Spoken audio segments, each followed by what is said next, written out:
একটা হাদিসে এসে যাবে, যখন ডেড বডি কবরে নিয়ে যায় তিনটা জিনিস ফলো করে কবর পর্যন্ত।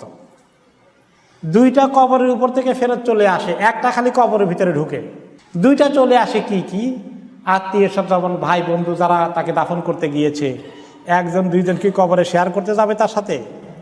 না, যাবে না, সবাই চলে আসে। আর মাল দৌলত কিছু কি কবরে যাবে? যাবে না। অর্থাৎ তারা মানে মাল দৌলত ফেরত আসার মানেই হলো ওখান থেকে ফেরত এসেই ছেলে মেয়েরা সবাই মিলে এবার হিসাব নিকাশ শুরু করে দিবে যে বাবার বড় দোকানের মালিক কে হব, বড় ঘরের মালিক কে হব, কোন জমি কে দখল করব, এইগুলো নিয়ে শুরু হয়ে গেল কারবার। এটা হচ্ছে দ্বিতীয় জিনিস, যে মাল তার সাথে কিচ্ছু যায় না। এখন সে কবরে চলে গেছে, তার কেয়ারবে কোনো মাল নাই, সমস্ত মাল ট্রান্সফার হয়ে গেছে কাদের কাছে? ওয়ারিসদের কাছে, অটোমেটিক্যালি চলে গেল। তাহলে কবরে একটা জিনিস যায়, আমল। আমল কোন তরিকায় যায়? দুই তরিকায় যাইতে পারে।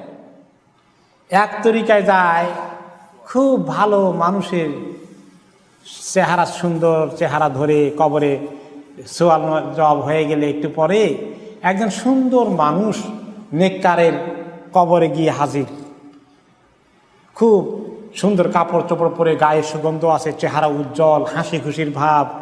তাকে ঘুম থেকে জাগায় আসে, বলে যে আজকে আপনার বড় সুখবর আছে। কি সুখবর? অনেক সুখবর, অনেক সুখবর, জান্নাত আছে, হিসাব নিকাশে পার হয়ে যাবে, আল্লাহ সন্তুষ্টি পাবে। এগুলো বলে যে ভাই, আর তোমার চেহারা দেখতেই বোঝা যায় যে তুমি একদম সুখবর ছাড়া খারাপ খবর আনো নাই। এত এই বিপদের একলা দিনে কবরে আছে, তুমি আমাকে সুসংবাদ শোনাইতে আসলা, তোমার পরিচয় কি ভাই? তোমাকে কি চিনতে পারি? তুমি আমাকে চেনো না, আমি তোমার সারা জীবনের নেক আমল। আল্লাহ তাআলা আমাকে মানুষের রূপ দিয়ে তোমাকে সুসংবাদ নিয়ে পাঠিয়ে দিয়েছে। আল্লাহ তাআলা এরকম সুসংবাদ আমাদের নসিবে রাখুন।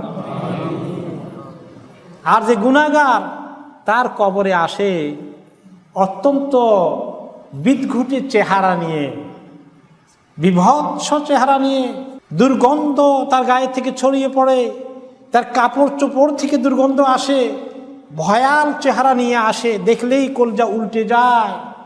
এসে বলে, এই দুষ্ট, তোর আজকে খবর আছে, তোর জন্য দুঃসংবাদ নিয়ে আসি, মহা দুঃসংবাদ, তোর জন্য অপেক্ষা করছে জাহান্নামের আগুন।